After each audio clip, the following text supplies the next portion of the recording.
ఈరోజు ఎంతో కొంత రైతుల గురించి చర్చ జరుగుతున్నది అంటే అది కేవలం బీఆర్ఎస్ పార్టీ వల్లనే గుర్తుపెట్టుకోండి. హరీష్ రావు గారు ఉద్యమంలో ఏ విధంగానైతే గడ్డి పోచల్లాగా పదవులను తృణప్రాయంగా పక్కన పెట్టిందో అదేవిధంగా మా తెలంగాణ రైతుల పొట్టగొడుతున్నావు, దమ్ముంటే నువ్వు రుణమాఫీ చేయి, నేను రాజీనామా చేస్తా అని చెప్పేసి వారు ప్రకటించడం జరిగింది. దానివల్లనే కనీసం ఈరోజు 40 మందికో ఊళ్ళో 50 మందికో ఈరోజు రుణమాఫీ జరిగింది. లేకపోతే రుణమాఫీ గురించి కాంగ్రెస్ పార్టీలు పట్టించుకుంటారా? మీరే చెప్పండి, పట్టించుకుంటారా? మళ్ళా ఈ అబద్దాలు సరిపోనట్టు మొన్న ఎంపీ ఎన్నికల సందర్భంగా సుధీర్ అన్న పోటీ చేసినప్పుడు ఏ ఊరికి పోతే ఆ ఊళ్ళో దేవుని మీద ఒట్టేసింది. మన వరంగల్కి వచ్చేళ్ళు ములుగు మేడం సమ్మక్క సారమ్మ మీద ఒట్టేసిందా లేదా? రాజులు దేవుడి మీద ఒట్టేసి అబద్ధాలు ఆడితే ఏం జరుగుతుంది? ఏం జరిగింది? ములుగుల తాడువాయి దగ్గర లక్ష చెట్లు నేల కొరిగినాయి. వాస్తవమా కదా? ఆలోచించండి.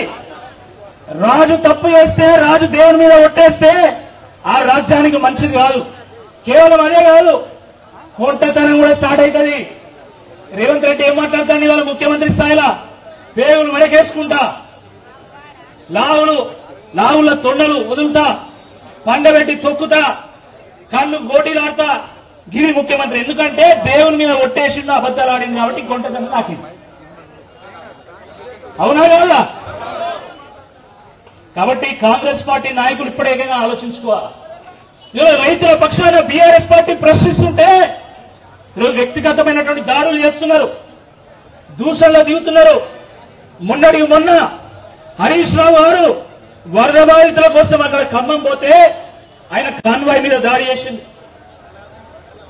నిన్నటికి నిన్న కేటీఆర్ గారు హైడ్రా బాధితులను కలవడానికి ఇల్లు కోల్పోతున్నటువంటి వేలాది మంది పేదలను, మధ్యతరగతి ప్రజలను కలవడానికి పోతే ఆయన కారెక్కి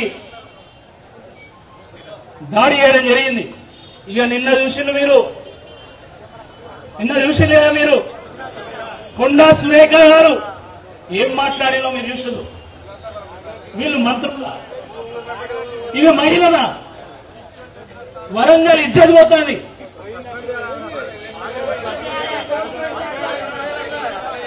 ఇక్కడ ఉన్నటువంటి రైతులంతా చెప్తారు వాళ్ళ పార్టీతో సంబంధం లేదు, ఖచ్చితంగా కొండా సురేఖ గారు రాజీనామా చేయాల్సిందే అని చెప్పి ప్రజలు చెప్తున్నారు.